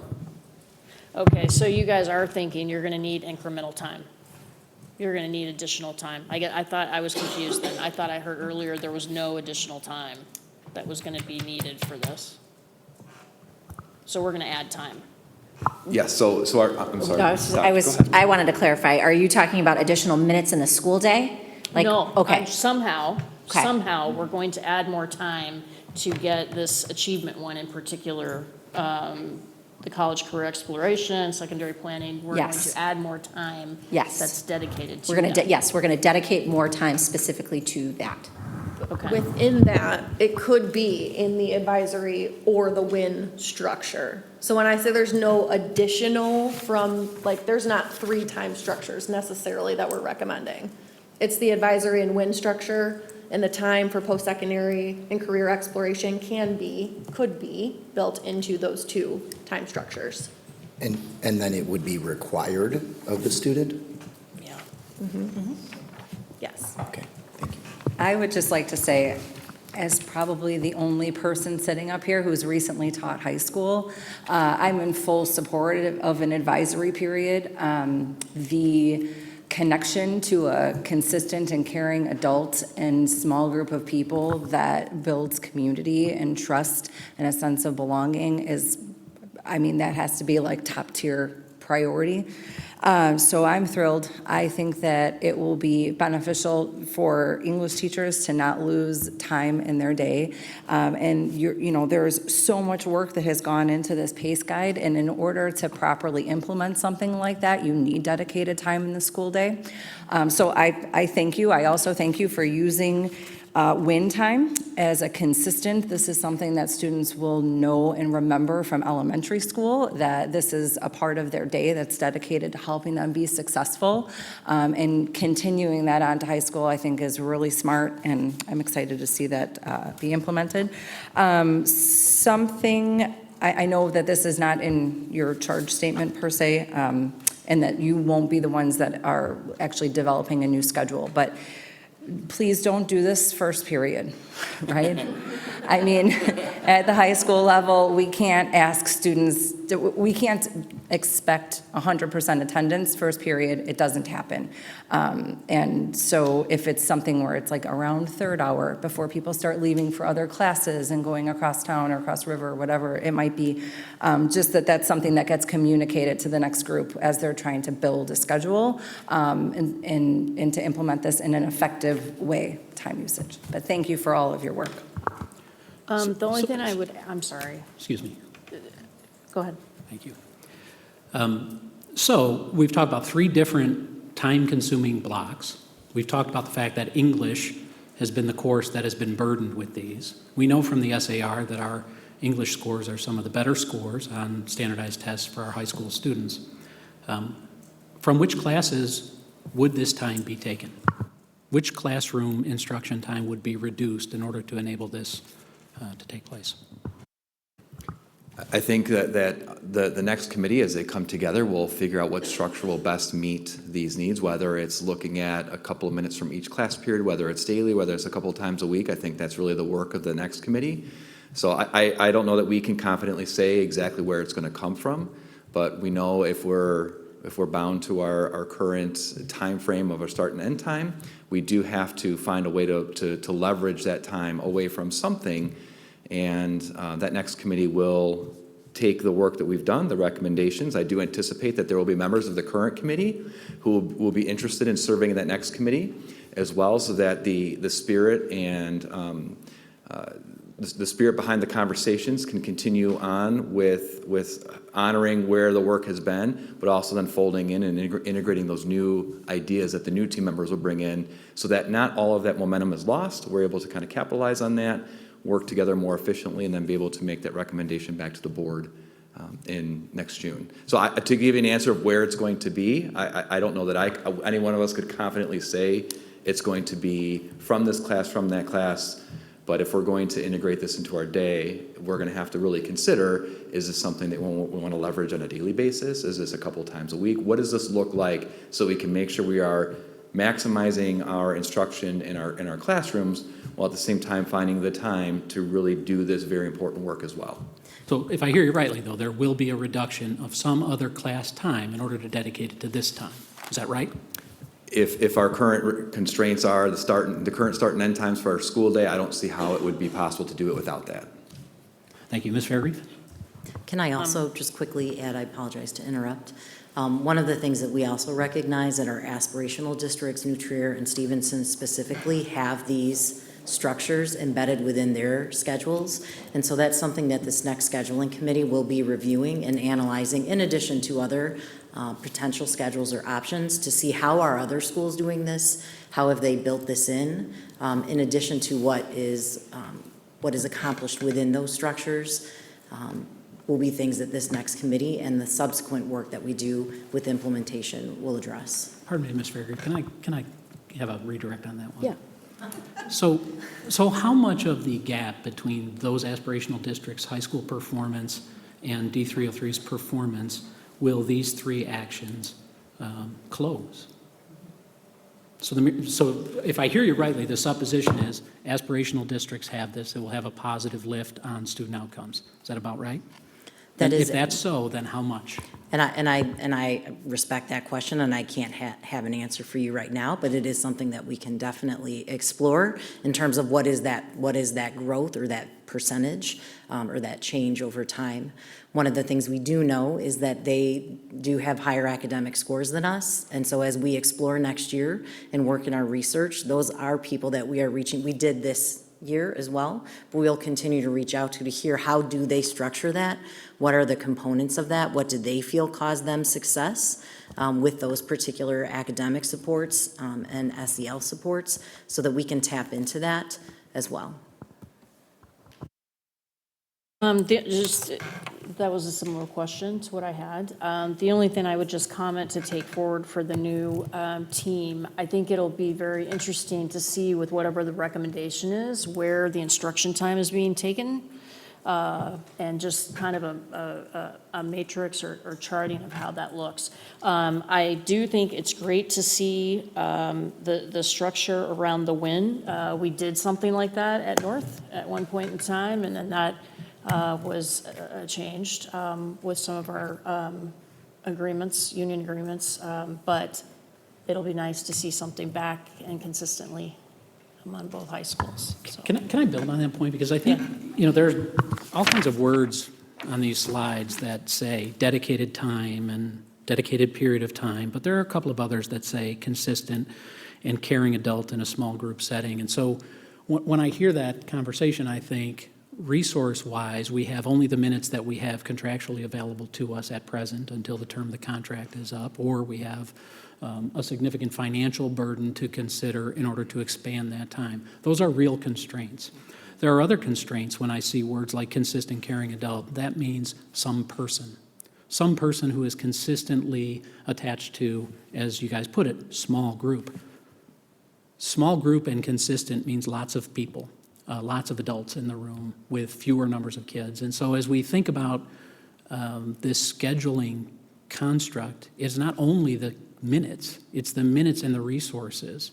And so as we think about those aspirational districts, I think we have to look hard at the minutes that they set aside and the profile of the people who are responsible for delivering the student experience in those minutes. Each of those, for me to get comfortable with any of these, would have to be really well brought back to the board because each has a trade-off in terms of student outcomes, meaning a reduction of classroom teaching time. And I understand we're managing some of this by hook or crook or by the extraction of teaching time in English classes, if that's the place today. But let's have a better understanding of where that extraction is coming from today, and therefore what the potential outcome would be. First period totally makes sense to avoid. Maybe math class makes, since we have gaps to close in math, maybe that's not the place for us to take the time. So let's have a good look and a proposition of from whence that time might come within the constraints that we face. And Go ahead. And I think it's also important that the amount of money that other districts are aspirational are paying per student, or cost per student, is much higher than ours. Is this an area where they spend more money per student than we do? And that is going to be, that could be a very critical piece for us. If all of a sudden they have, I'm just pulling a number, they have 50 more counselors to do the small group work, and we don't, we have to weigh as a board, I'm sounding like Mr. Lackner now, is there an impact that is it worth that amount, or are we losing out on some other things that we could use? So I think it isn't about we don't believe that, it's that we just have a finite amount of money, and where are we going to be able to spend that money? So I think that's part of it as well, because we have a different lens than just having, we would love to have all the people supporting kids. We just don't have the same money that our aspirational districts might have.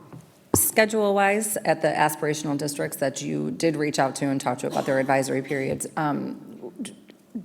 are they on an 8-period schedule? Are they on a hybrid? Are they on a block schedule? What does that look like? Because I think it's a little easier to build this kind of time in when you have a block schedule, because as we all know, we're spending 49 minutes of our day walking from class to class. 49 minutes, if you cut down how many class periods you're meeting, you just got 25 minutes of win time or advisory period. And I'm not saying block schedule is the answer or that it's an everyday answer, but certainly seems like that's a good way to build it in a couple times. Is that what they're doing? What we found interesting is that, for example, Stevenson is on a traditional 8-period day with embedded advisory and academic supports, and New Trier is on a modified block, also with the same structures in place. And so they're each doing the same structures or providing the same supports to students, but just in different ways. And I think that's part of the research that our team will be doing next year, is looking at how do other schools do that, what types of schedules best support students in closing the gaps, but also in continuing to pursue academic success as well as college and career readiness. If we see obvious constraints in terms of budget and people and headcount, I hope we have the forethought to add to the team's charge to get creative about ways to implement the approach. So if it is, if it is 50 counselors and we can't afford that in the budget that we have, then what are some creative ways that the team can bring back to the board for consideration? I appreciate all of the conversation, and is why we're taking this incredibly slowly. We're being very thoughtful, because all the board's questions are the right questions to be asking. We have to spend time with this, really understand each and every one of the components around time, as Mr. Lackner said. So if we're adding something within a 7-hour day, we're not expanding our day to 8 hours. We have this work time. What does that look like? That's an exploration. The consideration around finances, what does that look like? How do we manage all these different pieces? Block scheduling, what does that look like? It could look really good in this scenario, but these 5 other scenarios, they may not work. But what I'm hopeful for is giving this team that time, the necessary time to really think it through and continuously bring back to the board updates. This is going to be one that is really key, that the board's highly aware of as we're walking down these pathways. What are the pieces we're learning step by step? and making sure that our board and our community are aware of where we're going along the way. This will be whatever that recommendation is by the next committee next June. It will be another committee who takes that on to look at the implementation of that. So at the earliest, you're talking about 2 more school years before we even implement it in that 3rd year. So we are being very diligent, very thoughtful about what are those next steps. We do recognize there are some aspects that we're missing within our current schedule. What does that look like? And I lean back into Mr. Lackner. There are going to be some things that people are going to come to us and say, we need this dollars, but are there other ways to accomplish that? As our staff knows, we have a very tight budget currently, and I don't see that loosening up anytime soon. So we will have to be creative. It may not be exactly as Nutrier or Stevenson, as Mrs. McCabe so eloquently defined it, is they're very different student per student ratios than St. Charles School District is. But I'm excited about the time, the methodology that we're using to bring back solid findings of our work. Dr. Gordon, I'd just like to add something. I know you're wrapping us up there too, but something that you said made me think about this a little bit. And I think for a tool like this, having gone to New Trier, and I know that their philosophy is essentially where, and I was no valedictorian, let's put it this way, I wasn't going to Princeton or Harvard or anything. But I think the philosophy of a tool like this needs to be that whatever best outcome we can get for each individual student, right? So if there's a decent student like myself, right? How can I get into a moderately selective institution if that's my goal? How can the outcome be the best it can be for me? Not my counterpart taking 15 APs with a 5.0, right? And then how do we get those individuals to the highest selected institutions? Or if people want to go into industry, or how are we best preparing them to, so that each of our students is getting the very best potential outcome for what they're able to do, right? Or what their academic level would provide. And so I think if we think about this tool from that philosophical lens, not just, some folks think that we just want to get everybody into Princeton. That is not, at least speaking from my perspective, our goal, right? It's setting them up for the best potential outcome that they are capable of achieving. And if each student is doing that, then we're going to get the lift as a district, right? We're going to be known as a district that can get students to the places that they're capable of being in, and maybe a slight stretch from where they would have been able to get without a tool like this. And so just what you said made that kind of dawn on me a little bit. And if we're utilizing this as the effective tool that I believe it can be, I think that's exactly what will happen, especially if it's tailored to each individual. So thanks. I want to thank our teams for presenting this evening. And I also want to remind the board, throughout our presentation today, we talked about updates coming back. And so in October, there will be an update coming back for the APG, as well as having that being prepared and approved for use for students in November. We also talked about an update from the College and Career Planning team regarding the implementation of School Links and the PACE framework in November, as well as a follow-up update in June of 2026, following the solicitation of feedback from parents and families and students in regard to School Links and PACE work and its ease and use and ways to improve. And then finally, as we move into the scheduling committee time, they will be providing quarterly updates along with their recommendation in June of 2026. So your insights this evening have been incredibly helpful to help us in steering and guiding that work and really honing in on specific areas of research. And those are the things you can anticipate in the updates as they come quarterly from the scheduling committee as we approach next year. I have one question I forgot to ask. The APG, is this going to be a physical book, or is this only going to be digital? It's designed by the graphic designer to be available digitally. We did contract to have a small amount of them in a paper copy should we need to have them, but we're really relying on it as an interactive online digital book. Mm-hmm. I think that moves us to item 2C, the ISBE required waiver. Dr. Christensen? Thank you very much. These are our routine renewals for ISBE waivers or modifications to school code. And so the first that I'll speak of is related to driver education. Since 2008, we have afforded ourselves, by applying for and being approved for the waiver, to count 4 hours of simulator lab time for 1 hour of the required behind the wheel drive time, which needs to be 6 hours. So that would mean 5 hours behind the wheel with an instructor, and then one of the hours would count for those, the simulation lab times. I think that's the information I have.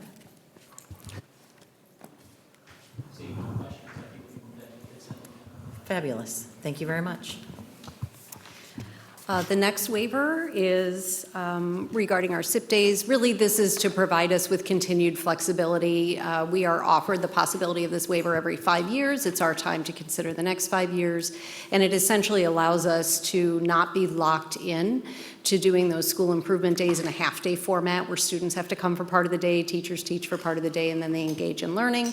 So if we move forward with this waiver, we have 5 years of flexibility to decide to do that in a half-day or full-day format.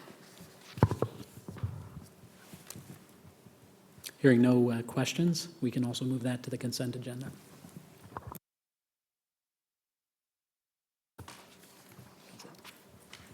That takes us to item 2D, the Title I school-wide plans discussion. Yes, and as I'll remind you that we brought forth previously a recommendation to approve the annual waiver for school-wide Title I, moving forward for both Anderson and Munhall Elementaries. We recommended that due to the flexibility that we really are afforded by moving to a school-wide plan. We can use those funds more flexibly than if we target them specifically. So we can essentially use that money to assist all students who might be at an academic level of need. I would remind you, too, that we're not just cautioned, but prohibited from supplanting funds. We are only allowed to use the Title I monies to go above and beyond, to supplement what we already do. So, for instance, if we want to add a Title I educator, that's lovely. We cannot do that in lieu of, say, a classroom teacher. If we were already going to pay for a classroom teacher, and we traditionally have in the past, we still have to do that. So by having these school-wide funds available, it gives us flexibility to add above and beyond what each of these schools may need to account for the fact that they have a higher percentage of students who are economically disadvantaged and therefore may need an extra layer of support and resources.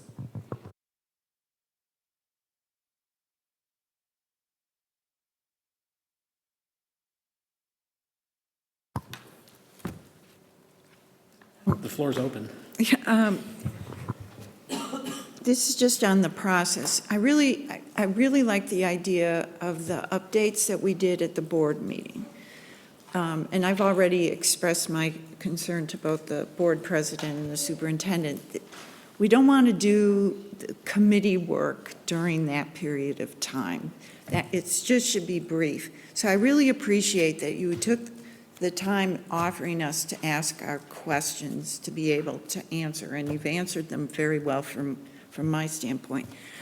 But I am curious is how do we make sure the community knows what questions we've asked and your answers to those questions? Is there a plan to how we might post those, or? We can always do that, or the board members may ask the questions here just to make sure that they're very transparent with them. So if you want to ask the questions that you submitted, I would be more than happy to have the team respond to those, or we can answer them right here. And I mean, because we have them in front of us. So I have a document that you've already answered my questions. Yes. And you've done a great job in answering those questions. I just want to be sure that people know. So answer my questions, please. Yeah. Absolutely. So let's walk through those a little bit for the benefit of all who are listening. So some of the questions asked are around what are the differences in our instructional practices between targeted and school-wide schools. Also, and then those schools who do not qualify for Title I, do we have flexibility in professional learning, curriculum, and instructional pedagogy? In answers back, we currently do not have any Title I schools operating as targeted assistance programs. All of our schools utilize the same instructional materials and teach from that guaranteed and viable curriculum. Some years, Title I schools elect to use their dollars for additional professional learning around a topic their school community has identified would be most impactful. Another question, what does Title I pay for? If the federal government cuts Title I, what does that mean for our elementary schools, students, and teachers in D303? Concern about the possibility of cuts to title programs and desire to know the impact of the cuts to our schools. Answer there, Title I funds support supplemental educational resources that enhance the school experience and promote equitable outcomes for both low-income and non-low-income students. For school year 2025, for instance, Title I were used to support interventionists, additional social workers, and supplemental materials for math and reading. Should these dollars become unavailable in whole or in part in the future, adjustments would need to be made to how additional support for underperforming students within the low-income student group would be provided. Another question, how does D303 monitor Title I students' progress? We currently monitor their progress as a part of an analysis of school and district aggregate data. Moving forward, we will also monitor progress of students at Title I schools through the lens of our strategic plan priorities as presented at the June 9th regular board meeting as well. Who writes the title grants and who also helped to craft all of these wonderful answers? Dr. Tracy Taylor Moore submits the grants for our title funds, and each school itself convenes a team of staff and parents to develop their Title I plans outlining how they intend to use those Title I funds in the upcoming year. And that was the foundation for the presentation we brought previously. And then one of the additional questions were from a board member, what are other school districts, are comparables or aspirationals, what are they doing with titles? And we've provided that to the board. For many of them, they do school-wide to give themselves more flexibility, similar to what Yvette Stahl just spoke about earlier for our district, that we want that flexibility for our schools and for our students most specifically. You know, very interestingly, when you look at those districts, those that have about the same amount of Title I funding or more are split between targeted assistance and school-wide, one in targeted, two in school-wide in terms of the aspirational or the unit district benchmarks. I think from my perspective, I'm comfortable with the continuation of the school-wide usage, given the conversation that the board and admin have had associated with monitoring the efficacy for low SES students, and to really look hard at the programs that Batavia has in place, since they're using targeted assistance, or Killdeer, or one of these other districts that has similar sized challenge or similar sized opportunity with Title I funding, just to see if there are lessons to be learned. And if we see, you know, I recognize that traditionally we've followed this approach, but if there are lessons to be learned from some of these other districts, either in the way they deploy the funding or the way they structure their targeted assistance programs themselves, that we could take, even if we kept the school-wide approach in place. We'll absolutely continue to have those conversations. Dr. Tracy Taylor Moore and her colleagues in other districts having that conversation about those instructional approaches that are utilized with these dollars, who's making different gains and where. I believe that's what you're, like, continue to look at it, continue to think about how do we use these dollars for our students. And Dr. Gordon, that's almost exactly my comment, so I won't repeat the rest of it, but I'm interested to see, and it'd be tough to measure, you know, what would the absence of these funds mean, right? So as we're utilizing these resources, what was it that, what tangible outcomes came specifically from the implementation of these resources and which ones specifically are we seeing moving the needle with the academic outcomes so that we can just simply repeat that process, right? So this has been an ongoing discussion, and at some points we were like, sometimes we use it for this, sometimes we use it for this, sometimes we may need a different intervention that we felt needed to be met.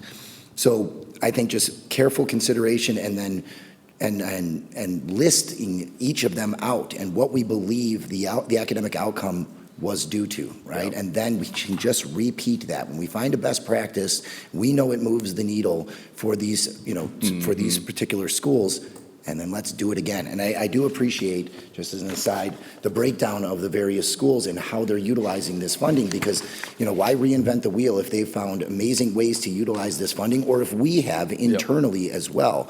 And then we can, stretch these dollars to the best of our ability and really make measurable differences for these student populations. Thank you, Mr. Kuchar. So for the board, we have the opportunity to put this back on for action at the next board meeting or in the consent agenda.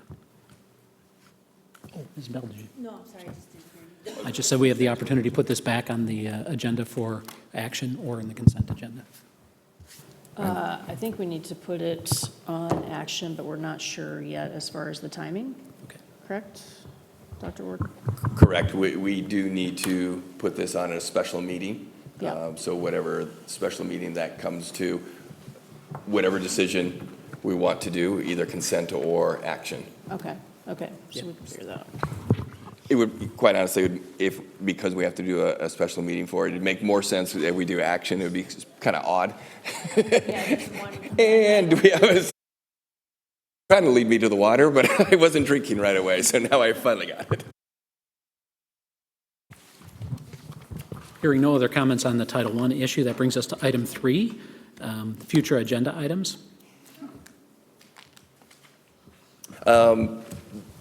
We are canceling the July L&T meeting, which has been consistent over the last few years. One, to allow for some vacations of our teammates, but most importantly, to prepare ourselves for the fall, which is rapidly approaching.